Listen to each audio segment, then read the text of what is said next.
back to part 3 of episode 3 of our University Exec Quidditch Roundtables, we're calling it. So like I said, this is part 3, and we have 2 guests from University of Toronto as well as McGill University. So we're going to be talking to them today about supports we get from schools in terms of their executive, and then as well as their executive positions at those particular programs. So as usual, my name's Gabe. I'm joined by co-hosts Brian and Nate. And we're going to introduce our guests to get going here. So we'll start off with the McGill's exec, Kelly, if you want to introduce yourself to all the viewers real quick. Yeah, for sure.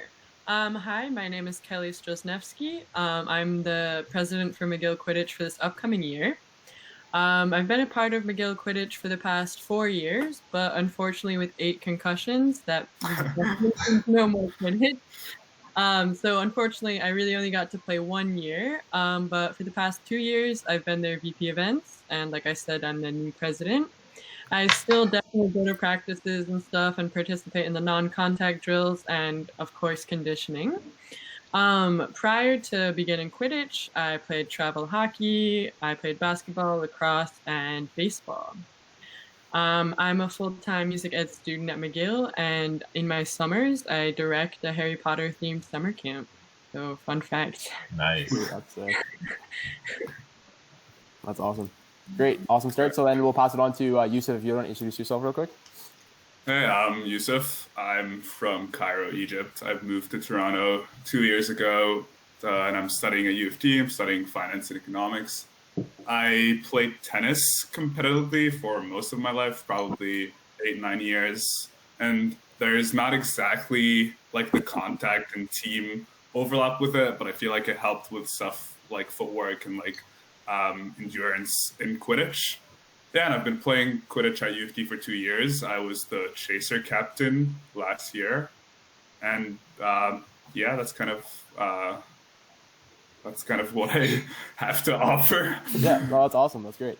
So awesome. Like I said, thanks so much for coming on. We're going to go into our discussion now. So our discussion, like I said, is going to be about just like we're trying to get a good sense of like where every school is at. So obviously schools vary in terms of what we get from our, sort of the higher ups of the programs, the athletic directors, all kind of stuff. So we just want to get a sense of where everyone's at, just to see if we can, like I said, just have a conversation about it and try to get as much out of it as we can from our schools and be thankful for what we have. But just to kind of get a sense of where everyone's at. So to start, we just want to do very general. So what sort of executive system or structure do you guys have in place at a particular program? So what I mean by that is like what are the roles and responsibilities, I guess is the best way to put it. So Kelly, you mentioned like president, like is there like a structure there? And is there like some sort of election process or is there, I know, for example, with Queens, so I'm from Queens, we have an election process and it's like kind of connected with our athletics and recreation program. So do you have that kind of thing, or is it more of like a club base where it's all internal where you guys do elections through there? So we'll start with Kelly, you can go first with that. Yeah, so our executive team has 9 positions, and that being like president, VP admin, we have an internal VP, an external VP events, and then a fundraising VP, a finance VP, one for communications, and then a head captain. We also specifically have like 6 designated captain spots because, as you know, McGill reps 2 teams, McGill A and Canada's Finest. So each team has a chaser and a beater captain. And then we have designated a seeker captain and a snitch captain, and this is all for the teams. So a majority of those positions are election-based, and that's just within our club situation. And 3 of the positions are actually application-based. So you fill out the application, you go through an interview process, and then at the end of that process, one applicant is chosen as the next year's representative for that position, at least. So is the application process like internal, or is it done like you guys have a okay? Nope, perfect. It's all done internally. We have a GM, and at the GM, you're allowed to kind of state your case. After the GM, we go through secret ballot voting, and then the application-based positions are you take the current president, the upcoming president, and the current holder of that position, and you go through an interview process to pick the next person, if that makes sense. Yeah, that makes sense. And then I also wanted to ask too, so we, with Guelph, obviously, you and Guelph are a special case for having the 2 teams. So I guess we kind of want to get a sense of, is there anything unique about having, like, mean, it's hard to ask because you haven't been a part of a program with just one, but like, is there anything special that you guys do or like unique in your circumstance by having to run 2 teams? Obviously, you mentioned you have like a more captains, but like, is there any like is it all under one executive team? Do you have like a division between there, and like, do you guys practice together, or is it all separate? I guess those are just kind of like questions people might have. Yeah, so the executive team is just because technically we're one club, like we're run as under like the Student Society of McGill University. We're one organization. We're the McGill University Quidditch team. So like I'll get into later, both teams, it's like they're just giving one group funding, and funding goes to both teams and stuff. But practices, there's like 2 practices a week, and it's just like practice. Sometimes during practice, you split off between teams and do like their own drills. Sometimes we do scrimmages team against team, or like we mix and do scrimmages that way. Sometimes we have practices where you just split up by position. It doesn't matter what team you're on. So we try and get like the teams to work together as much as possible while still maintaining that each team like trains with their lineups for tournaments and stuff. Okay. Pretty cool. So, yeah, go ahead. I was just saying, our structure isn't necessarily as rigid as McGill's might be. I feel like with 2 teams, they probably things have to be a little bit more organized. But I think our general structure is we'll have a head captain who also serves as the president of the club and the liaison with the university. We'll have a beater captain and a chaser captain, and those are kind of handle on-pitch stuff like practices, strategy at tournaments. And then we'll have a team manager who handles administrative stuff, registration for tournaments, and all that. We'll have a treasurer who handles the finances, social media coordinator, and an events coordinator. That's the like ideal best case scenario. We don't always end up getting that many people on the exec team. So it's kind of more of like who's good at what, who can do what, and we just kind of try to see what's the best way to run the team and to make sure that we get the most out of it. In terms of choosing process, we don't have an election process.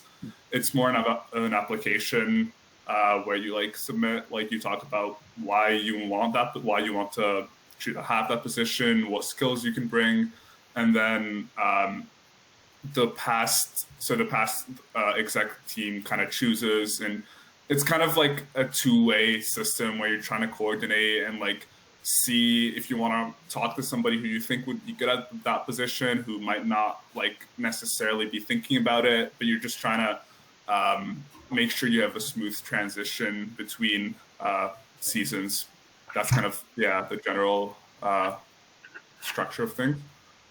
Yeah, like obviously you guys, there's similarity and so much difference between both of you, because despite like one being all the way up in Montreal, one being Toronto, one is like a really large program, one's a little bit smaller.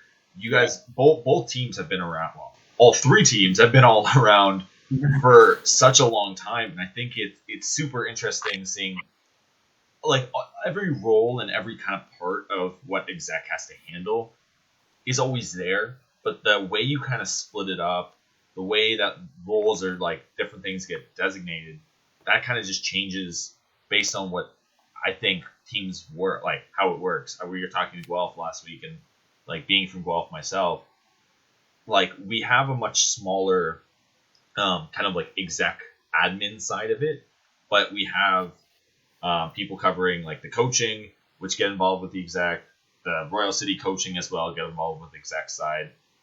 And then there's just a lot of volunteering, I guess, throughout, like people helping in small ways through bake sales or taking initiative with like running kind of the intramural team amongst like in the team when they do like just kind of semester intramurals. Like there's always, it's the matter of having people step up and having people interested in that and seeing those roles defined in 2 completely different ways.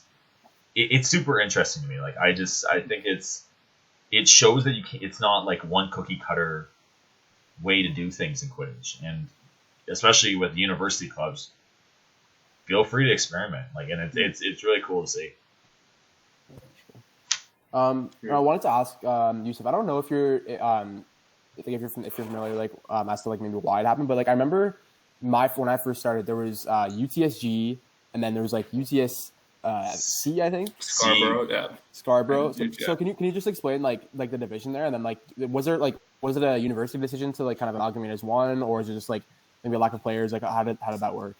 So there's 3 different campuses, and usually it's a bit difficult to kind of coordinate stuff. So I know 2 years ago, the year before I started, there was a full UTM team, and then last year there wasn't enough people to like fully sustain it on its own. So last year we had a couple of people from UTM and UTSC who were on the team previously play with us. Okay. But I think the way it's run at the moment is that they're kind of separate entities because it's a different campus and because there's not as much contact. Obviously, it's something we should like put more effort into coordinating. And I know that the Mississauga campus, beginning of this year, tried to start up a team again, but I think it's just like the lack of structure and kind of the lack of ability to coordinate between the 3 teams. Right. But yeah, I think at the moment, we're the only team that's still fully running, but it's definitely something that I want to see. And I hope that we can work towards like reviving those teams again. Yeah. And to be fair to you guys, like all 3 campuses, like live in like the west end of Mississauga, and like those 3 campuses are all in 3 different completely parts of like the GTA. Like UTM, like Mississauga is like 15 minutes from my house. St. George campus is like 40 minutes, and then Scarborough is like an hour and a bit. Like they're like west, central, east, very much so split apart, providing like students just in general with a chance to go to universities in kind of different areas while being part of something like all as a university. So it's obviously like I can imagine it being difficult trying to wrangle someone from one side or from one campus all the way to another one, especially like even in Guelph, getting someone from the north end of Guelph to come down to the south end for a party or whatever. Like that's difficult enough in itself. But yeah, it's I can see it being a tall task, but hey, if you can do that, like that's how you grow and that's how you get better, right? So and I think part of it is also like if there was already a Scarborough and Mississauga team that had been running for a couple of years and that had like the structure in place and a recurring number of players, then it would have been easier to coordinate because you already have the players that would be willing to commute between the 2 regions. But when you have a team that's like still trying to start up from the ground, it's a lot more difficult to get that commitment and to get that coordination. Yeah, absolutely. For sure. And I just quickly wanted to add to, do you like, so how does the, like for both of you, does the sport kind of align with the other athletics at your school? So is it like, is it a club, or are you guys under the athletics and recreation umbrella for your particular school? How does it work? So we just have a full club status here. So just like the German club has the status, that's the same kind of stuff we got going on with our Quidditch team. Okay. Like is there like a division though, like amongst like there's the varsity ones that have like the full-fledged coaches, there's like a sub-varsity there. There's a difference between like a whole athletics department. Obviously you have your varsity and maybe JV or whatever. Yeah. But under the club umbrella, like we're under that umbrella. So we don't have anything like we're not, as far as a team goes, we're really a team just because we kind of call ourselves a team and go to tournaments and stuff. But McGill views us as a club. Okay. Yeah. Okay. Makes sense. I think that's almost the same thing with basically everyone, or at least like Youssef, if you want to chime in. But yeah, we just wondering because like every school we've talked to kind of is a little bit different in their own way.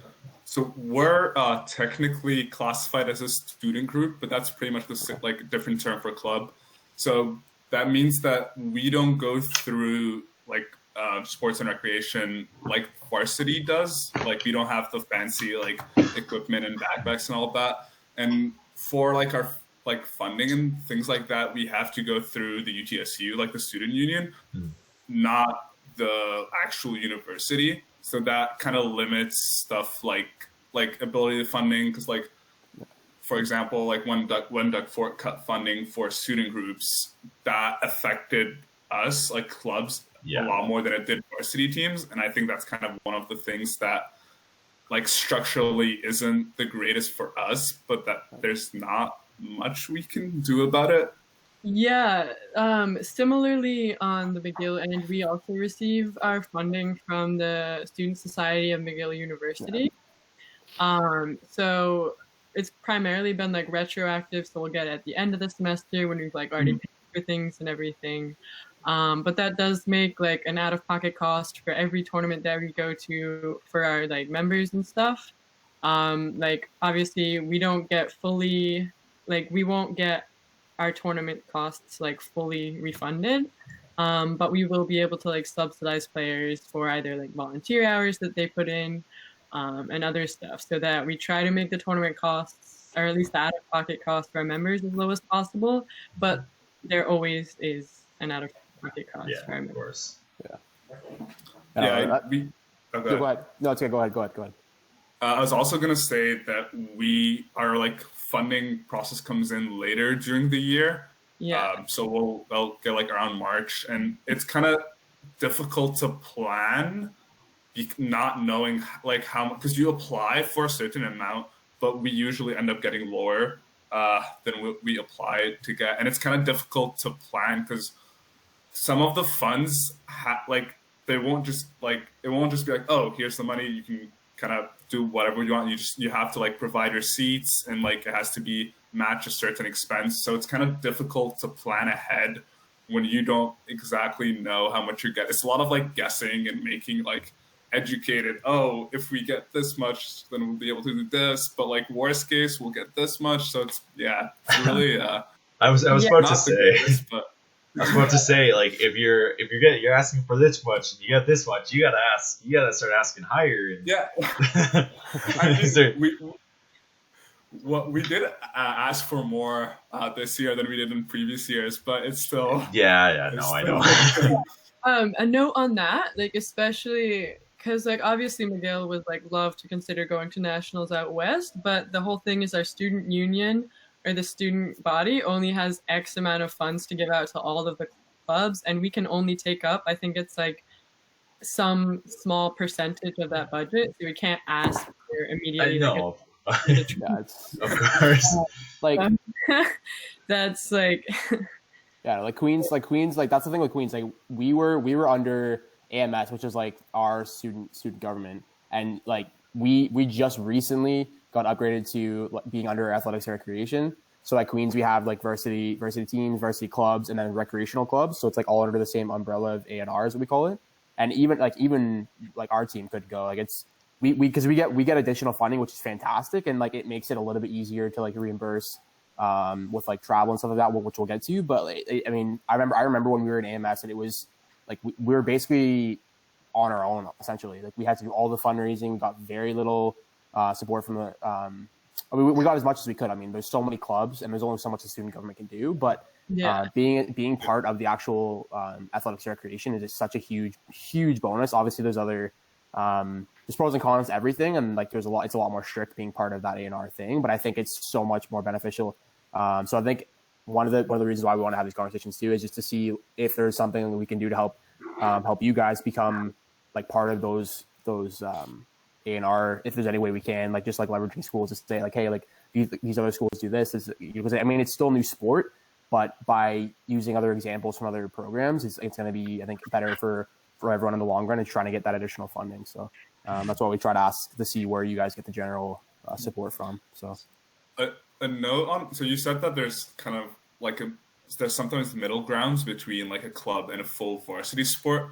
So at UofT, you can technically fall under like KIN, the Faculty of Kinesiology, which is what my sister is an exec for the synchronized swimming team, and that's what they're considered as.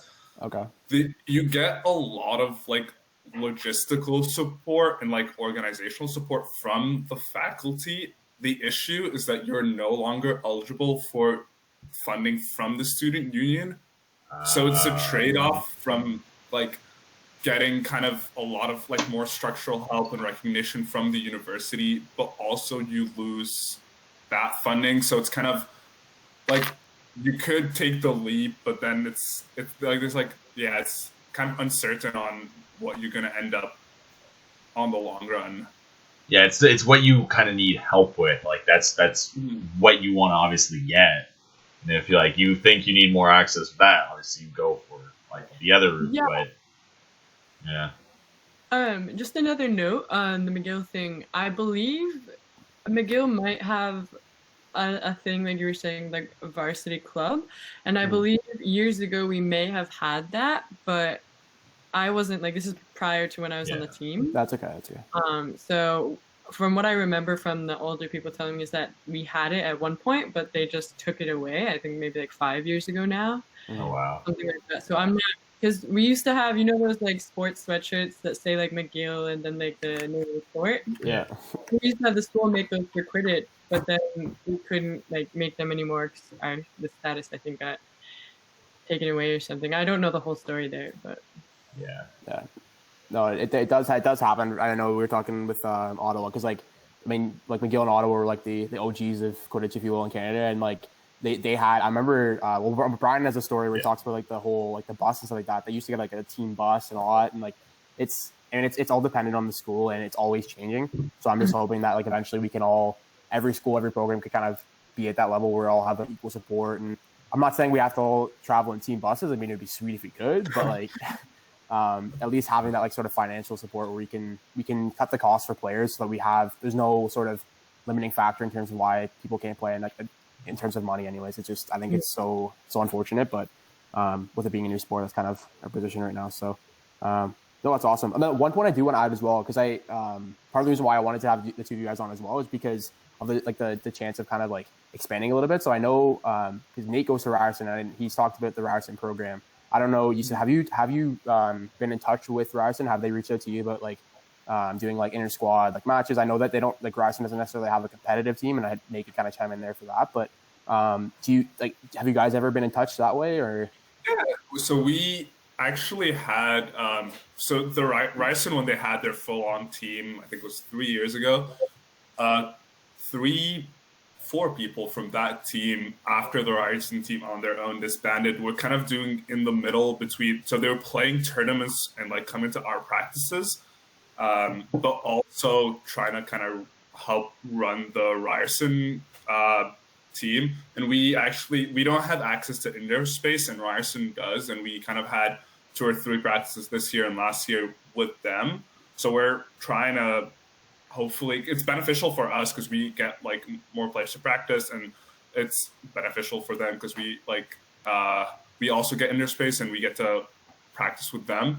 So that I'm hoping that in the future, obviously in the short term, it's bad for us because we would lose players who have been playing with us, some of them for like 2 years under UofT, but it's better for the sport in the long run because like having a steady Ryerson team is great for us for like consistent matches and practices with them and stuff like that. Nate, I can't hear you. Oh, you what? Sorry, but I can't hear you. Yeah, I can't hear you.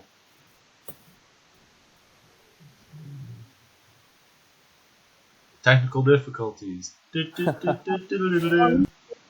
On that, I had a note just on terms of like field and gym space for McGill. Yeah. So in the fall, it's really easy. There are several fields that we've like, used and stuff. In terms of the winter, it's a lot more difficult to have practices and stuff. Right. Because we're in charge of like renting out gym space, and the difficulty with that is the cost per like 2-hour unit, as well as finding space that's free. Because obviously McGill has a lot of like people trying to use the gym in winter. So winter practices are pretty limited because that cost just comes directly out of our pocket. And however, we do have like conditioning practices where like the indoor track is free to use, so we do conditioning. But I think winter practices are pretty limited. So do you rent out? Do you have to pay to rent McGill? Yeah. So last year, I believe it was like $150 per 2-hour practice. Wow. Yeah. So Yeah. we don't actually we don't pay. It's just that they don't give us space. So basically, like the priority is like varsity sports, then it's intramurals, and then we're kind of like third tier in terms of priority. So we'll be granted like we got 1.5 hours slot for all of like January to March. So what we end up doing is just having conditioning practices indoors, like Kelly said. But we also do outdoor like winter practices, but it's okay. It's not too bad, but it's also not ideal, especially when it gets like bad in the winter and stuff. So I think that's one thing that kind of hurts our ability to have like consistent gameplay, like drill specific practices in the winter, and that's why our turnover second semester is usually like fairly high. Yeah, it's tougher. I think the only school that we've talked to that actually has the indoor facilities that are reasonably priced is Guelph, and like even they struggle too with like the being bumped down like by the varsity teams and varsity programs, and it's unfortunate, but it's just kind of where we're at right now. I think. Nate, are you there? Yep. Can you hear me now? Yeah, there you go. Hey, buddy. Yeah, I think my mic was gone for the first half. So. No, it's all good. It's all good. What were you trying to chime in about there? So I was just basically asking, like, since Ryerson, they don't have like a team that goes to tournaments, do you guys get, like, you guys at UofT, do you guys get Ryerson students to play for you guys to like kind of help with the numbers for your roster? Yeah, we get, so we think we had like 3 to 4 something depending on the tournament, but the issue is that it's not an issue, it's just like it was people who've already played and who've already been exposed, so it wasn't necessarily new players who were like trying it out for the first time. It's people who've been playing for a while, so it's not really sustainable, because at some point like they'll graduate and it's going to be difficult to kind of constantly be able to have that connection. Yep, makes sense. But no, we love having people from Ryerson on our team. It's great for us, great for them. Have you considered rebranding to like the universities of Greater Toronto Area Quidditch Club of just, hey, UofT, UTSC, UTSG, like Ryerson, UOIT, like everyone get on it, Trent, come on down, like we had a full Ryerson line at one point that was just like keeper and 3 chasers all from Ryerson. We were like, yeah, just go on. There you go. Oh, that's awesome. Okay, but quickly before we shift gears, I just want to ask Kelly. So in Quebec, like, do they have like some of the other schools? Do they have Quidditch programs that you know of? I'm thinking like Laval or some like the bigger like the football schools, like the big athletic schools that come to mind when I think of. Yeah, so I haven't really heard about any other university, I guess, teams. But in my very first year here, 4 or 5 years ago now, we did participate in like a Cégep league.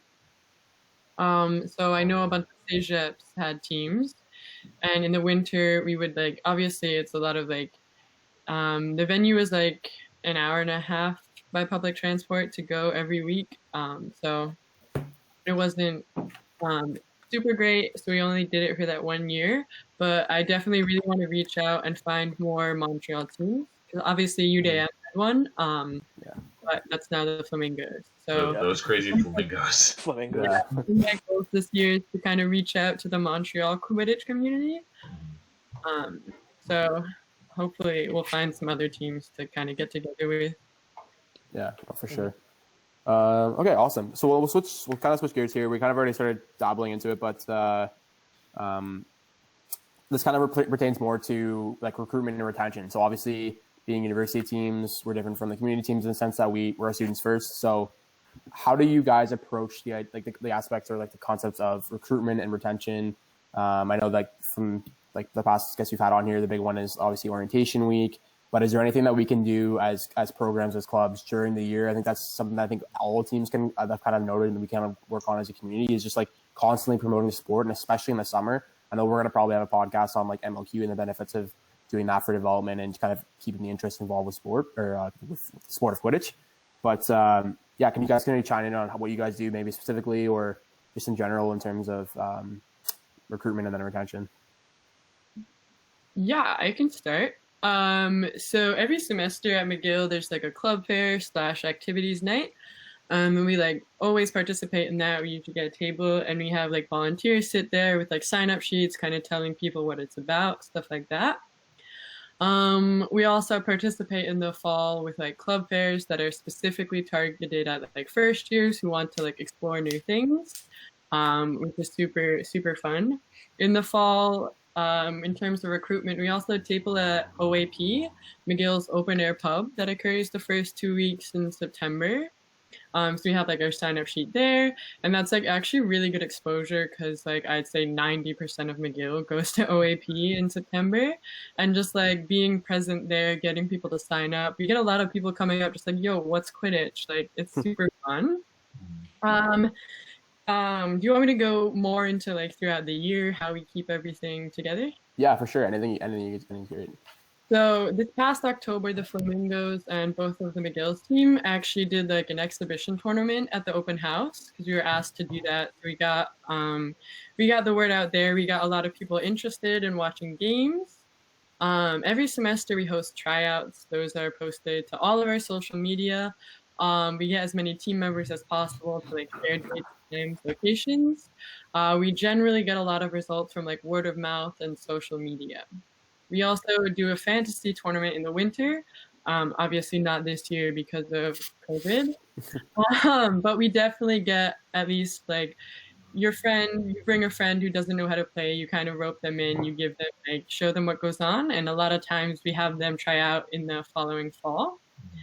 We were looking at doing a bring a friend to practice this year, which is like every player on the team and you get them to come to practice and try out sport with you, but that didn't happen because of COVID. As VP events, I have definitely planned some like large scale events like power hours and other big events that generate interest for the club. The McGill Quidditch team actually puts together a whole team and competes in science games at McGill, and that's pretty solid. We get a lot of people, especially people who have done like carnival science games, who like know what Quidditch is specifically due to that week that we all just go out and have fun as a team. Even if they don't join, they will come to our events. Like we actually during science games, we got a bunch of people interested in our power hour and other events like beer Olympics or like other things that we host to raise awareness kind of who we are and like the community that we have. In terms of appealing to athletic people, we definitely are really open about the fact that it is a full contact sport and that a lot of our players come from previous athletic backgrounds. We really try and hit that home. I feel like maybe more active recruitment to specific athletic groups or teams would be helpful. But generally in the fall, we get like a decent amount of interest from people who are just like interested in the Harry Potter aspect and less so in the athletic, but they're still really great to have on the team and we love them dearly. Yeah, it sounds like what you're talking about with a lot of the, like, with having two teams, the benefits of, like, getting more people to practice, having two teams to develop people, there's more people to have around is always great, but I think it almost, like, helps with the recruiting power. Like, you have that giant group of people, we're going to go to this bar, we're going to go do this thing. It's so much easier to spread that word of mouth when you're kind of like a giant mob of people like urging you to come in. But it works. Like it's weird. Science is wild because you have a group of 50 people in like purple shirts yelling "Quid fucks" the entire night. Like honestly, people know what Quidditch is. They're like, "Wait, don't you play Quidditch?" And I'm like, "Yeah, you should totally come to the next practice or next tryout." And so. Hey, there you go. I'm actually pretty impressed with like the amount of people on campus who like have no idea what the sport is, but just know the club exists. That's awesome. What about you, Youssef? What do you guys do in So terms of recruitment? we have usually two kind of events for we'll have like the tabling stuff where we're just like, oh, like we talk, we have questions, we have a sign up sheet, and that'll be one in like the big club fair at the beginning of the year that have like hundreds of clubs, but then we'll go to specific faculties or colleges, which is like divisions within UofT, and we'll go to like their specific tabling events. One thing that we found to be pretty helpful is we kind of reach out to the people organizing orientation week for certain faculties or certain colleges, and we'll be like, hey, we can run like a mini like learn Quidditch or a game type event where people can actually try to play the game. And then sometimes we've had like success with that counting towards like a bigger, like if in the Frosh week they have like teams that compete against each other in like a whole like week long thing. If Quidditch counts towards that, then they'll get like more involved and more competitive while playing it. And yeah, generally we found those like smaller, like try yourself events to be more helpful than like a lot of times tabling when it's like in a huge space and they've talked to like 50 different like clubs and they won't necessarily remember that as vividly as just like having tried it on their own. More throughout the year, so we try to have open practices where people come and like practice and stuff. We've had trouble with recruitment in the winter. We have our main issue is that because we can't have like all practice will either be in the winter outside and people aren't really like excited by going in like -10 weather to run and like try a new sport, especially if they've already kind of gotten into a routine and are like on like indoor conditioning practices. That also doesn't help because we're like basically just going on a cardio or gym like workout. People aren't really like excited by that. But other than that, we'll try to have socials and we'll try to get people like a lot of our like players who are friends with other players who ended up on the team. But yeah, that's kind of the general scope of things. I had a question for Kelly. Is your like when you run stuff like Beer Olympics or events, is that on campus or is that okay? That's outside. Yeah. Okay. So like I can explain that a little bit more because the past 2 years I've actually been VP events. So it's my job to coordinate all the events we do. So my goal was to obviously include as many events that we could, but also like a wide variety. So like obviously big parties that we would have, small events, obviously drinking and non-drinking, like events just for fun, fundraising events as well. And that's for all of our players, all of the club members, and that's including players who, like me, can't play anymore, as well as any alumni in the area. They're generally the smaller events. We really try to do like team bonding, like zero cost.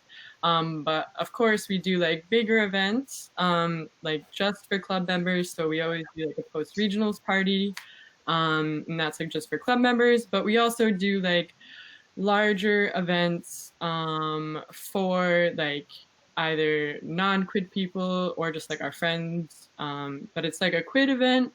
But all the ones that are like drinking and stuff, we can't use our school funding to pay for those, obviously. Yeah, makes sense. So yeah, you can't. But yeah, we also have weekly study hours for current club members where we book rooms and people can come study together at a certain time. I was just like going off this. You had like the school has a gym, but you have to pay like obviously like a semester or year-long membership to use the weight rooms. And they don't really give Quid any specific support on that. I was gonna say, so like I'm a part of the Quidditch Canada teams like group chat on Facebook where I think it's a lot of like the captains and exec. And I think one day when I got like added to it, I was like super early on, like earlier this year when I started the Manatees. I just was scrolling back up to the group chat and I remember seeing like some, I think it's now deleted, but like there was a McGill link. It was like a welcome package, like, hey, if anyone wants to check this out, here it is. And it was just like a whole list of stuff that you guys have done in general. And I was just like, holy, yeah. You guys documented well. No one else I see documents. We're super into this. Like this past year, our goal was to do one big event per month and do like little smaller events. But the thing is, we also have like our own like Facebook group chat. Yeah. And that group chat is for like unofficial things where people are like, yo, I'm going to a movie tonight. Like, do you want to come? But we also try to do like, we'll do like a karaoke night or something, or we try to keep a lot of the events as much as we can like low cost for members. But then like the bigger events we do, like we'll do a beer pong tournament.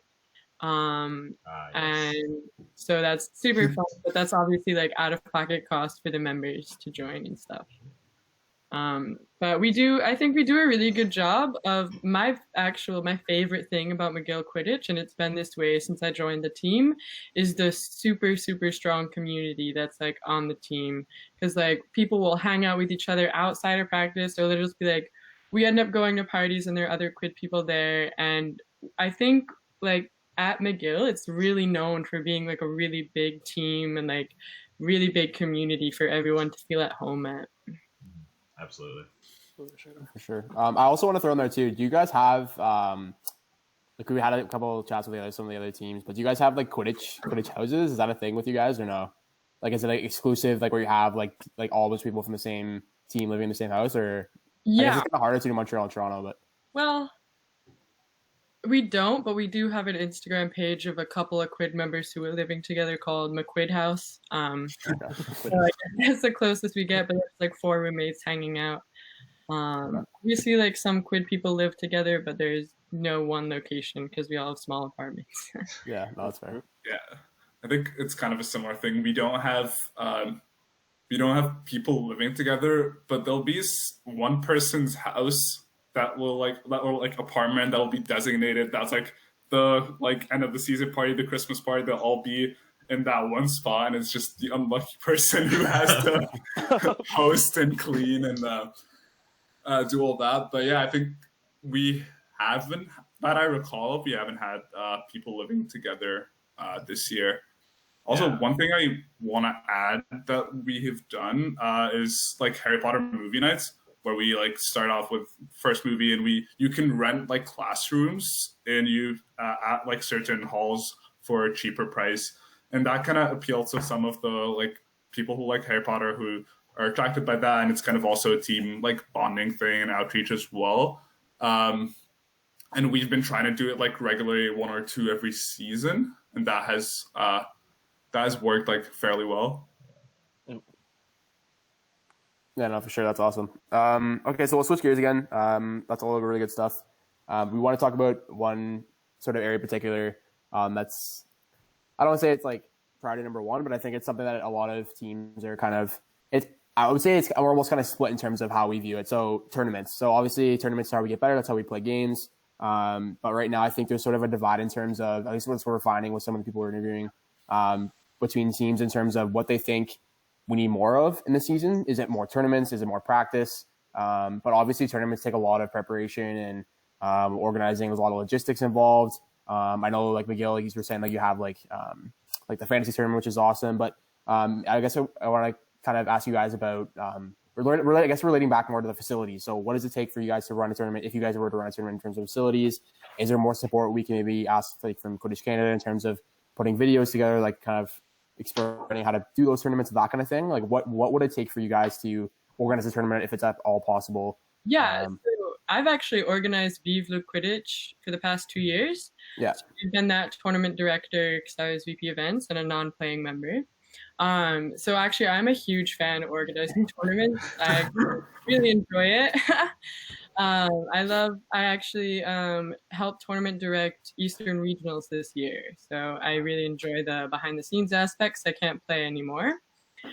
But I actually, so yeah, it's a funny story. The VP events before me didn't really give me an exit report. So I just basically did the entire planning based on what QuidCan had to offer.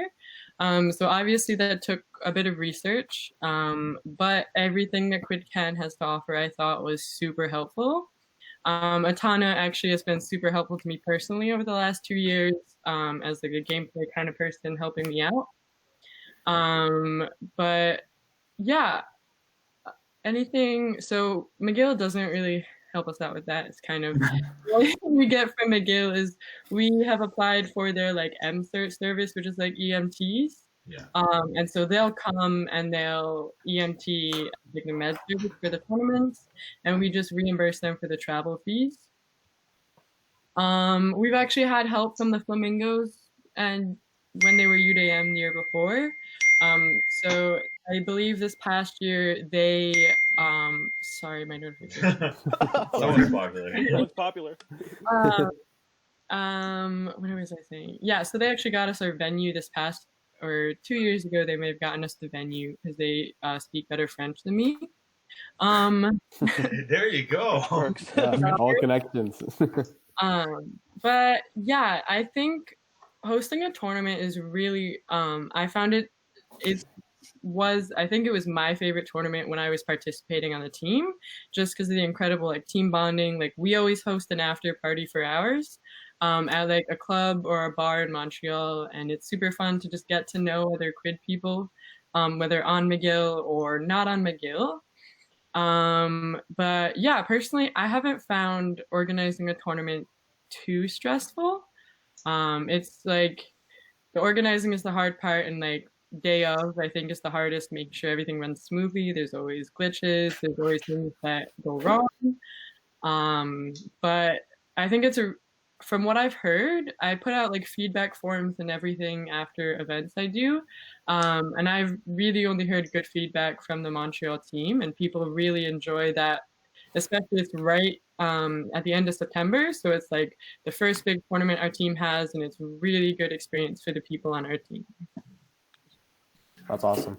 What about you, Youssef? I don't know if you guys have like discussed topping, like doing a tournament in the past. Yeah, so we were actually we were initially trying to host a tournament in the fall, but that didn't work out. And that wasn't really concrete. Like that didn't end up being something concrete. In the winter, we like did a lot of research into trying to host a tournament, but our biggest issue was definitely indoor space in Toronto, in the GTA area. It's like it's extremely expensive to rent something, and like there's also the issue of with fees, like there's uncertainty about you don't know if other teams would be willing, and other teams also have to check with their own players, but sometimes a lot of the venues required like deposits that were like a considerable amount. And so that was kind of one of the issues we had. And then the university itself doesn't so we asked, like, obviously you need like a minimum of like 8 hours for a tournament, but like at the UofT indoor spaces that are used by like so many different other teams, when we asked, they were like, oh, we can give you a 3-hour slot on a Sunday on that time. And we were like, yeah, that's like, we can't do that for a tournament. And then there's a second kind of, so we can apply for UTSU and like the student advocacy. You can apply for funding towards specific events. Yeah. But one of the other issues with that is a lot of time they'll only grant it to you if it's held on campus, because they want it to be something that will like reach other players and like engage with the community. But like if you have a tournament in like somewhere like Scarborough or like North York where a venue will be cheaper, those student groups won't be willing to provide or as much funding for that. In the fall, though, I think it's more doable because like the outdoor space in the university is more accessible. In terms of community support, Jess, who's doing her master's at UofT, like was big help, and like for stuff that we kind of didn't know, running tournaments, organizing, like working with venues, was great. And I think personally, one of the things that would be good is kind of the middle ground between a tournament and a practice. So just having a mixed practice that doesn't require as much of the logistical organization of tournaments. So we had one with Waterloo and Valhalla in October, and I think those are really great because there's not as much of a time commitment and a logistical commitment, and you can get to learn from other teams and like community teams who might not have a designated spot to practice in. I know, well, we don't have indoor spot in the winter, but we do have like our field in the fall. And that could be good because we get to learn from them and we get to practice. And I just think that like getting that game time and like that, because one of our issues is that let's say we'll have like our orientation week, first week of September, and then we'll have like the week after that, we'll start having tryouts. We won't have like a full definitive team till maybe like end of September. And if we have a tournament kind of that time or beginning of October, we still don't have as much, like the players haven't gotten used to it, especially when we have like high turnovers. And like this year we had like a good chunk of our team were still rookies. So I think that's kind of one thing that would be help. I know I may be going off topic a little bit, but like I think that's something that would be kind of beneficial. And it's obviously good for teams to get to know each other, people who are like newer on the team to get to know other people from other universities and other teams. Yeah, no, we had I think it was Queens. I wasn't with Queens at that time, but they Queens and Waterloo had a joint practice, and there was some success there. So I think it's definitely something we should kind of promote is like the idea of joint practices, just for like you said, like the logistical aspects of it. It's not as much logistical planning. Usually, probably going to be cheaper as well. So I guess I want to ask you guys then to build off that point. I've been trying to get everyone's opinion on it. Do you think having a set schedule before the season is beneficial, or would you rather? I know Kelly, you said that you enjoyed planning tournaments, but would you rather have like your own sort of decisions, I guess, in terms of what tournaments you attend? Would it be beneficial for your teams, your programs, to have that set schedule ahead of time so you know when to have your teams kind of organized by, or would you rather just kind of be like free ranging until regionals kind of hit, so you go to as many tournaments as you want? So sorry, do you mean like by set schedule, just like, oh, there's going to be a tournament on this date and this date, or more of like there's going to like weekly kind of game, like oh, there's going to be like UofT playing Waterloo this weekend, or like the Super Series kind of format that you were? Well, yeah, we'll start with like. Okay, yeah, that makes sense. So, can I just get clarification? I may have misunderstood something. Yeah. So when you say set schedule, like, are those like games and stuff that are like designated by Quinn Ken that you need to complete these games in order to get to regional? So there's like different approaches to it. So one, like Youssef was mentioning, the original idea that we kind of came up with was like the Super Series idea. So like what MLQ has, you have like a set weekend. You'll play like 3 games. Usually the series would be 3 games, and you would play against in a Super Series. You would generally play against 2 different teams. So you play 6 games in a weekend. So there's that idea. The other idea too is just like having set tournaments already organized before the season starts. So it's not necessarily a Super Series. You would go to a tournament and you might play 4 games. So like the Viva like McGill tournament kind of thing, you would have that would already be organized at the start of the season. So teams would know exactly what tournaments they're already going to go to because they're already planned, instead of kind of trying to figure out logistics in the like later summer, early fall, and then saying, oh, hey, we're inviting you to our tournament. Teams already know what tournaments they're going to beforehand. So there's also that aspect of it. And then the other aspect would be kind of what Lucy was alluding to there, where it's like you have sort of like individual games, or you have those games planned by Quid Canada. So a lot of it would be put onto Quidditch Canada. So it's less organization from a team standpoint, but more emphasis on Quidditch Canada. Kind of, they would obviously have to like probably come up with an additional volunteers because to kind of plan those events, because it's a lot more burden on Quidditch Canada. But would that be something of interest? So it's kind of like those 3. We also talked about like promotion and relegation. Those are all different. There's so many different ideas, but those are the general like 3 I would say that we've kind of discussed so far. Hit us with your craziest opinions on this. Like, yeah, just hit us with your best shot. So I think I would, at least I'm approaching this kind of like kind of working out some pros and cons, I guess. So I think it could be really beneficial, at least in terms of a funding standpoint for us. Because like I said, recently our funding has been retroactive, because we really don't know how many tournaments we're going to in the fall. But if we have like a set thing, we can apply for funding at the beginning, like before the semester, and hopefully, I believe that's how it works. And then we would have that funding set up because we would know what we would be doing. I think that would also be beneficial for captains, I think, to just kind of know we need our team to get our stuff together by this date. We really want to like be prepared for everything like that. I think it could be very beneficial. I guess like you mentioned, the cons would just come in terms of like really knowing who is going to be kind of organizing it and taking on that responsibility and kind of what's going on behind the scenes. That would definitely be a little more difficult, I'd say. But I think it's a really good idea and something to look into. I agree. I think it is good to have structure ahead of time and just to know kind of what's going on when.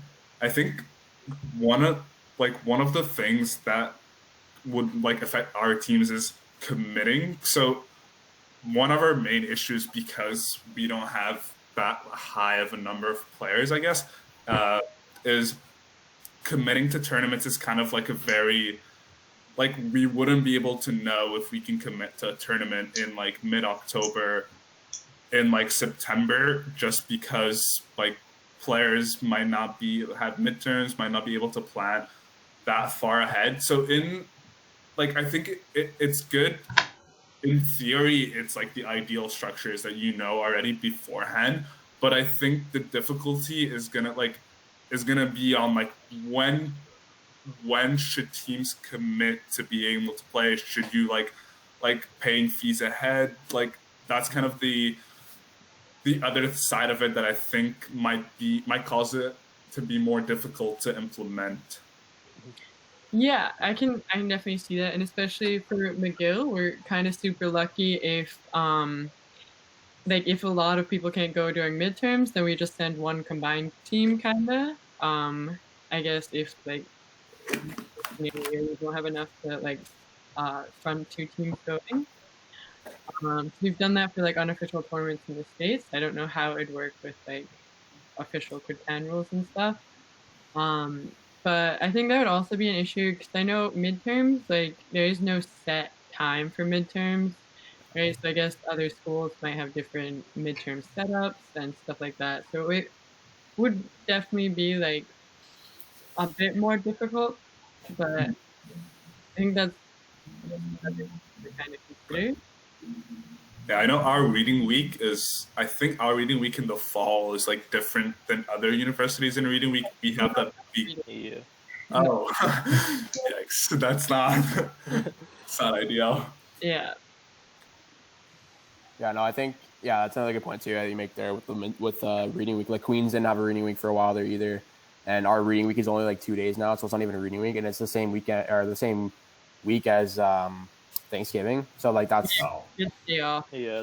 it's basically like an extra long weekend essentially. But I think the other thing that we've mentioned before is like the cost too, because obviously if Quidditch Canada is putting that extra time and effort into it, there's going to be additional costs to incur because a lot of the organization is going to be put onto them. So that's another thing to consider as well in terms of the con of it. Is it very well might be more than no more than what we're having right now in terms of fees. Yeah. It's a very sorry. I was just gonna say like real quick. It's a very like just crazy balancing act. Like there's so many like points to consider. Like all the discussions we had, Youssef, like no one brought up reading week. Like I don't think anyone's like, hey, we have a week in the middle of the semester. No one's around. Like, yeah, it's nuts. Sorry, go ahead, Kelly. No, I was gonna say, and it's also just like from an executive team standpoint, it's kind of like I guess it would be a very different situation if we had set tournaments to go to, because right now, like we balance, so we get invited to a tournament, we're balancing, okay, what time the semester is it? Like obviously, like, do we have enough people to go? Like, what's the cost situation going to look like?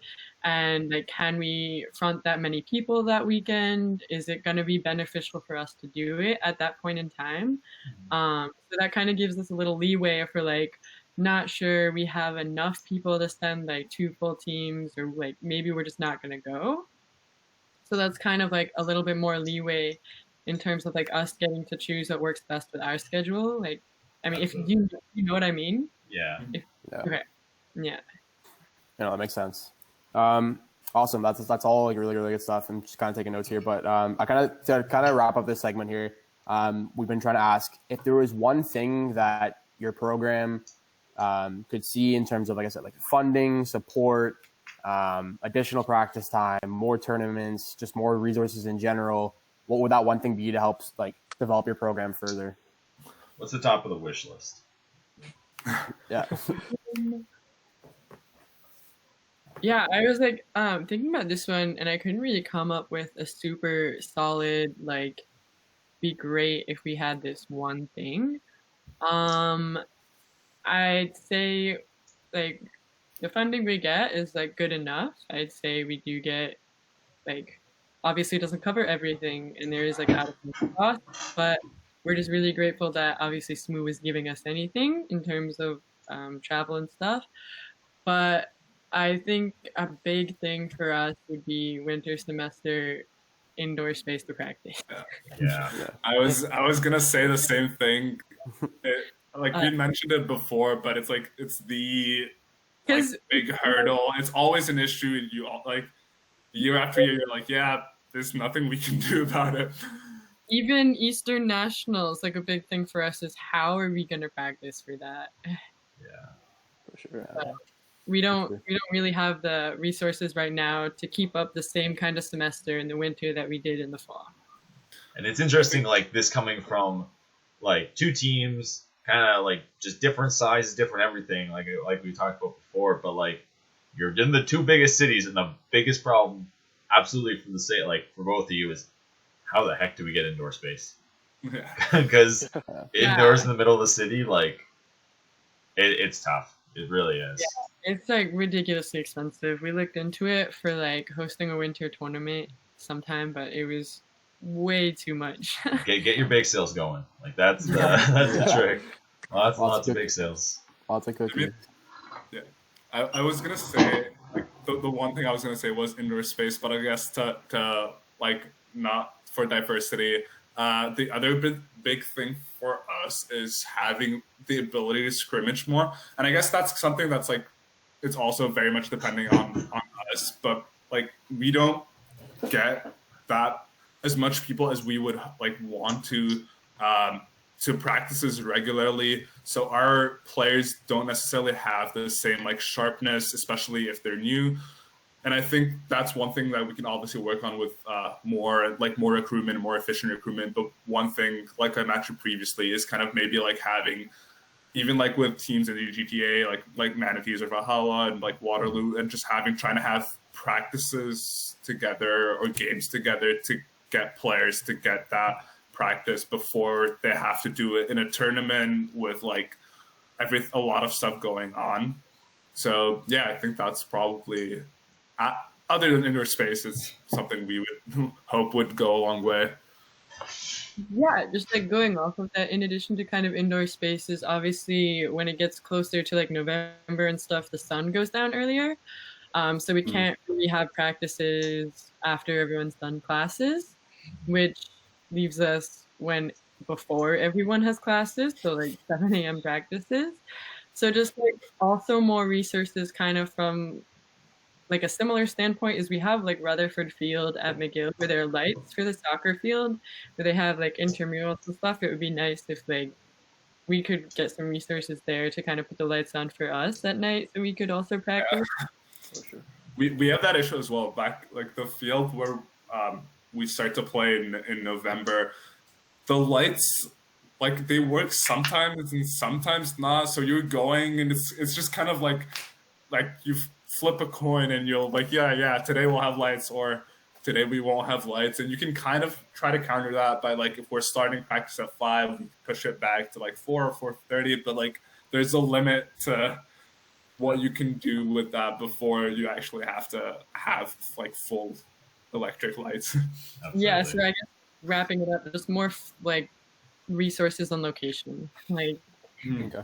facilities, I guess, or access to facilities. For sure. Awesome.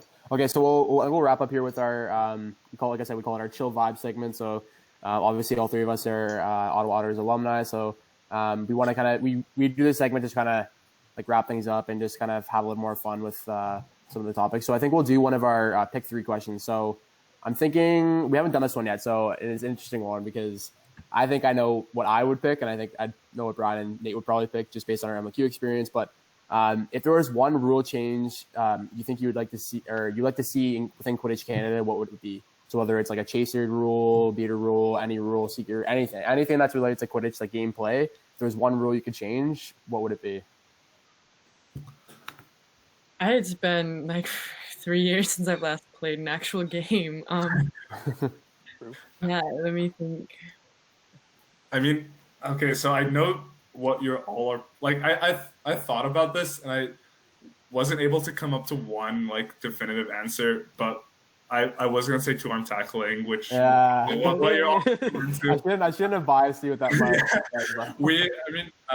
I think like me personally, the only time I've had experience with it is nationals of last year, where we had it for second day for a couple of games. I think we got good feedback from people on our team who are like a bit smaller, and with tackling, like it kind of helps with size disparities, and it gives an advantage to those people who might not necessarily be able to take people to the ground with one arm. I know you probably like have I was gonna say bludger swatting. That's yeah, that's a good one too. Yeah. No, it's honestly absolutely two-arm tackling. Like, it's the easy answer, two-arm tackling. I'm not gonna try and fake it. What about you, Kelly? Do you think of anything? Honestly, having not played a game in a good going on 3.5 years, I would say like I like know the benefits of two-arm tackling, and I hear my friends kind of complain about it, so like, maybe that one. Yeah, just to get them to shut up about it. Yeah. Now, there are a couple of interesting rules we talked about too, were like a shot clock, or what was the other one we talked about too? It's not really a rule we talked about. With MLQ, they have like the set score. That's another interesting one as well. What were you gonna say, Nate? Go ahead. No, I wasn't saying anything additional to that. That's basically the same thing. Are you two-arm tackling as well? Yeah, for sure. Definitely helps like with the defensive side of the game. Like there's more of an impact. You have more of an impact on the defensive side if you're a smaller player, just because that extra hand allows you to stand up against bigger, stronger players. Yeah. For sure. All right, awesome. I think unless you guys have anything else you want to add in, I think we can wrap it up there. But no, I think I got a ton of notes here that I kind of wrote down in terms of sort of support you guys got from your schools and pros and cons of certain things. But is there anything else you guys want to throw in before we wrap up? Just a bit of thought about the whole Super Series format. I think it is like good in the long run, but I don't think at the moment, with like the numbers of teams we have in like the proximity we have, if you're gonna be like, it's not really beneficial, because like if you're going on like 1 or 2 hour commute and you have to coordinate like cars and all that, just to play against the same team, like might as well have it as a tournament. That's why I feel like at the moment it would just be a logistical hassle, and like the benefit to cost of it wouldn't necessarily be the greatest. Yeah, especially I would probably agree with that, just because like for us to rent cars and go to like tournaments and stuff, that's like really good because you get to play like a wide variety of teams. But at the point, if we're like renting cars to go like 2 hours to play the team that we just played like a couple of weeks ago, but just like only to play like a certain number of teams, I guess it's already kind of difficult to get like the funding we need for like renting the cars and just going to tournaments. And I think there's like a bigger bang for your buck, I guess, going to tournaments because there's like really good kind of bonding time for the teams and stuff, and it's really good for rookies to kind of jump in and get used to it and stuff. Yeah. So quick thought then, I guess you can give more than a yes or no, but so do you think for yourselves, would you prefer a change in how we format tournaments, as in like how many games you get to play or like in a day, or like get rid of playoffs or change up like who you're playing more than like how tournaments are planned? I guess the rest is like, yeah, we lost last part. Oh, sorry. So I think an idea that was thrown around a while ago was just get rid of playoffs in tournaments. So forget gold, like bronze, whatever. Just focus on like, hey, let's try getting as many games as we can, like 4 or 5 games in today. And who cares about what the final standing is? Just play as many games. Would you prefer that? In the non-regionals and national games, tournaments. Yeah, that was really interesting because I guess the first tournament I directed, we ended up doing a round robin, just like adding playoffs at the end. So it was like you played as many teams as you could, and then kind of, I guess, did the playoffs. But yeah, I think it would be an interesting idea to just kind of get as many games in as you can, even if you don't do playoffs or anything. But I think definitely, I don't know, I think it's always fun at the end of a tournament to have some kind of like receipt that like we did really well, or like we could have done better, stuff like that. So maybe doing like MVPs or like player of the game or some other kind of reward to like incentivize players to do really well. Yeah, absolutely. No, absolutely. I like hearing that. Like it's honestly the more like crazy, like not crazy, but like more feedback, and like honestly there's pros and cons to every single idea we're gonna throw out there. And like I completely agree with you. Like, yeah, you want something to play for, and yeah, I like that. Youssef, quick thoughts. I think just having as much game time as possible, especially in the earlier stage when you're just still like starting out and like building the team cohesion. So I think both formats could work as long as you kind of have like a guarantee of before I go into the tournament, even like I know that I'm gonna get 4 games in, like worst case scenario, and I know that I'll get that practice. But I also think that I know that it was mentioned in the Facebook group before, but having stuff like an all-star game or like an all-star rookie game would be like really good, just to like mix things up and get like players to know each other and get further game time other than just the like games you were allocated would be really interesting. I know it would be difficult to coordinate, especially in smaller tournaments, but definitely like worth considering. Absolutely. Yeah, well, that's awesome. So I think with that we'll wrap up this segment here, and wrap up the podcast. We just want to thank you guys so much for coming on. Obviously, this is like really all this information is fantastic, and all the feedback we can get from all the universities, just kind of get a sense of where everyone's at, and it will definitely help us with the development of these tournaments, and so we can just kind of elevate the play of Quidditch within the university setting. So thank you guys so much for coming on. Really, really appreciate it. Yeah, thanks for the opportunity. Yeah, thanks for having us. Thanks for taking the time to do this. No problem at all. So yeah, with that, we'll wrap it up. So this is part 3 of episode 3 of the podcast. We will have one more part. We didn't forget about Carlton. Carlton will be on for sure. So we'll get some feedback from them as well. And we'll just quickly plug our socials. So shout out to Nate. He put together our Instagram. It's a CQQC _ podcast. Yep. So that's our Instagram there. So if you want to follow us for up-to-date feedback and whatnot. And then we have our YouTube channel where we post all of our podcasts. So if you want to hop over there to listen to the content and give us a subscribe, that'd be awesome. And yeah, thanks so much for coming on, guys. And we'll see you soon.